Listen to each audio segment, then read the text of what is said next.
Bismillahirrahmanirrahim. Assalamualaikum warahmatullahi wabarakatuh. Innalhamdulillah, amma ba'du. Selamat sore semuanya teman-teman. Selamat datang di hari ke-21 program 30 hari 30 kisah bersama Hitam Production. Masuk ke 10 hari terakhir. Masya Allah. Semoga puasa kita berkah semuanya ya. Jangan ada yang mokel, jangan ada yang macem-macem ya. Bulan Ramadan kita mencari kebaikan semuanya. Di tengah gempuran berita yang berada, tetap kita harus berada di jalur yang menuju kebaikan semuanya. Ya, hari ini gue akan sedikit bercerita tentang salah satu karakteristik yang sangat disukai oleh anak muda. Ya, Gen Z tuh sekarang kan kalau misalnya kerja capek kan kerjanya kan halang healing ya. Healing ke Curug lah, healing ke mana? Healing ke Jogja lah, healing ke Bali kah, semuanya lengkap sama perjalanan berjelajah. Maka dari itu gue akan memberikan sedikit cerita tentang salah satu penjelajah muslim yang bernama Ibnu Battuta. Kita akan menyelusuri peradaban dan kisah perjalanan seorang Ibnu Battuta. Ibnu Battuta atau yang nama lengkapnya disebut dengan Abu Abdullah Muhammad bin Abdullah Al-Lawati At-Tanji. Ya, dia lahir itu di Maroko. Sejak muda, ia tuh udah memiliki interest ketertarikan pada perjalanan sama dunia-dunia luar. Ya, latar belakangnya itu dia berasal dari keluarga ulama, agama, yang memberikan Ibnu Battuta ini tuh ya adalah pendidikan agama yang baik. Ya. Cuman dia itu kayak merasa bahwasanya dunia luar itu lebih luas daripada apa yang sudah ia tahu. Maka dia berpikir bahwasanya dunia luar itu menawarkan lebih banyak peluang, pengetahuan dan pengalaman. Maka ia punya keinginan yang kuat untuk berjelajah, membuat perjalanan yang sangat luar biasa agar bisa menjelajahi seluruh sejarah besar dari yang namanya agama Islam. Tujuan dari perjalanannya dia ini tuh bukan buat healing, tapi untuk apa? Belajar, mempelajari sejarah dan sebagainya tentang agama Islam. Ya.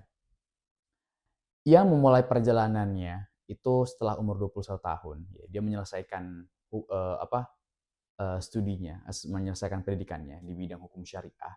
Ya.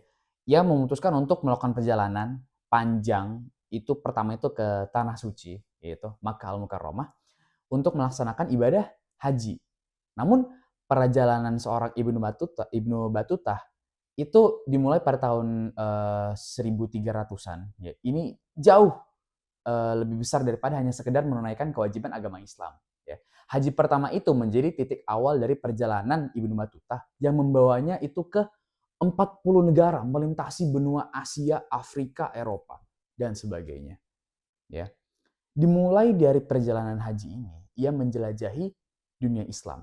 Ia menghabiskan lebih dari 30 tahun untuk menjelajahi dunia Islam. Perjalanannya ini tuh ya dimulai dari ke Mekah, tetapi ia nggak berhenti di sana.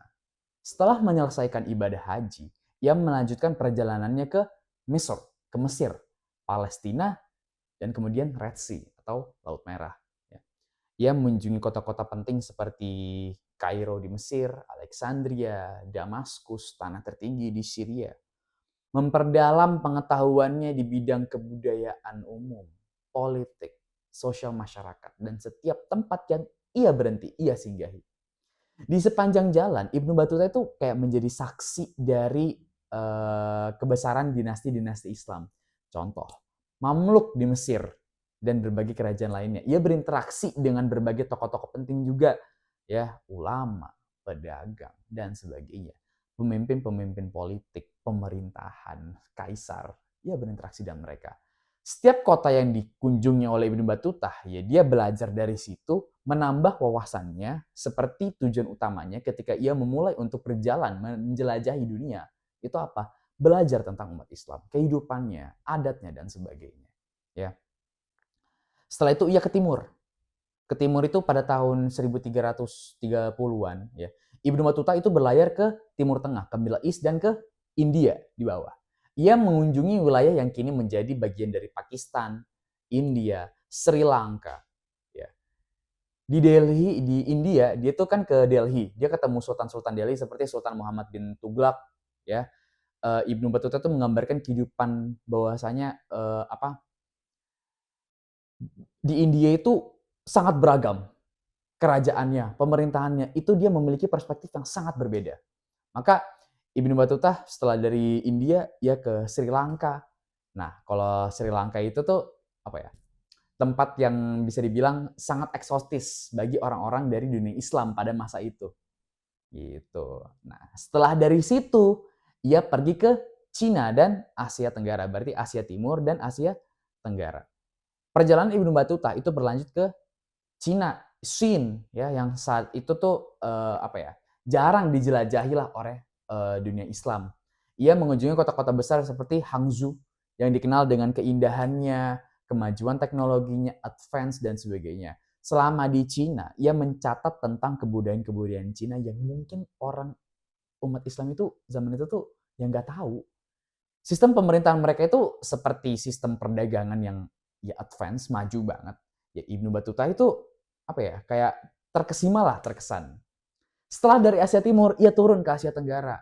Ia ke Sumatera dan Malaka, yang saat itu menjadi pusat perdagangan penting. Ia menggambarkan bahwasanya kehidupan di kepulauan, ya, itu tuh unik, ya, mencatatkan tentang kemajuan ekonomi dan interaksi pedagang dari luar ke satu pulau. Itu yang digambarkan oleh Ibnu Battuta keindahan di Asia Tenggara. Contohnya ke Sumatera. Tepat 19 tahun setelahnya, ya, ia menjelajahi lebih dari 120.000 kilometer. Ibnu Battuta akhirnya kembali ke Maroko.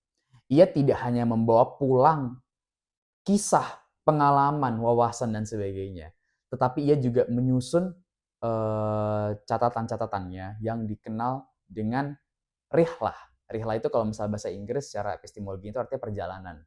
Menjadi salah satu karya yang sangat menakjubkan dalam sejarah literatur perjalanan. Ya, dalam catatannya Ibnu Battuta tuh menceritakan berbagai tempat yang dikunjungi, kehidupan masyarakat yang ia telusuri, kebudayaannya, agamanya, sistem negaranya itu bagaimana.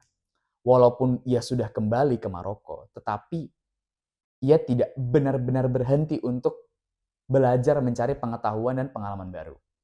Maka ia menjadi seorang guru, memberikan wawasan kepada semua yang diajar, setiap orang yang diajar, bahwasanya generasi-generasi selanjutnya itu harus mengerti di bidang hukum dan geografi. Agar apa? Agar kita bisa lebih tahu lebih dalam lagi, lebih luas lagi bahwasanya di dunia luar itu sangat luas wawasan dan pengetahuannya. Ya. Ibnu Battuta meninggal pada tahun 1369 tepatnya. Warisan-warisannya yang saat ini itu sangat banyak. Contohnya satu, yaitu Rihlah. Tulisan Rihlah ini itu tidak hanya menjadi kisah perjalanan yang luar biasa dari seorang Ibnu Battuta, tetapi juga sebuah catatan sejarah yang penting pada abad ke-14 dan lebih luas lagi bahwasanya ada orang yang pernah berinteraksi ke dunia luar hanya untuk belajar tentang budaya, agama dan sebagainya. Ya. Keberanian seorang Ibnu Battuta itu menunjukkan bahwasanya kita ya harus mengetahui berbagai macam pengetahuan yang ada di luar. Sangat luas. Karena kita tidak bisa mengambil satu pengalaman dari satu perspektif. Jika kita sudah mengetahui perspektif dari luar, maka wawasan kita akan bertambah, kita akan menjalin hubungan yang lebih luas ke depannya. Ya, gue tahu nih teman-teman yang suka pada traveling dan sebagainya, itu pada ingin mencari teman, ingin mencari relasi, bahkan tidak harus traveling. Ketika kita memasuki satu lingkungan yang baru, ketika kita memasuki satu ruang lingkup yang kita benar-benar kosong menilainya, benar-benar tidak tahu apa sih ini itu. Kelompok, organisasi, ya, lingkungan perumahan, ya, media sosial. Kita tidak tahu siapa mereka.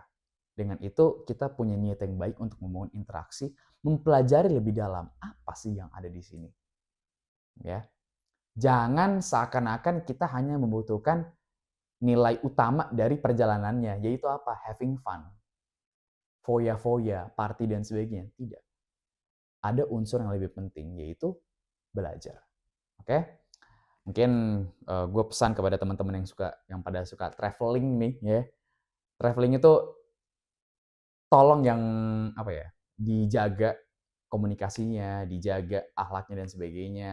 Kita sebagai masyarakat Indonesia, terus agama apa, masyarakat muslim ya, harus menjaga martabat nama baik kita semuanya. Oke? Gue Muhammad Atsir, jangan lupa follow Instagram, subscribe YouTube kita, like, share, komen, dan subscribe juga. Follow Instagram kami di Hitam Production, Hitam Hub, dan Hey Booth. Gue Muhammad Atsir, pamit undur diri. Kurang lebihnya mohon maaf. Wassalamualaikum warahmatullahi wabarakatuh.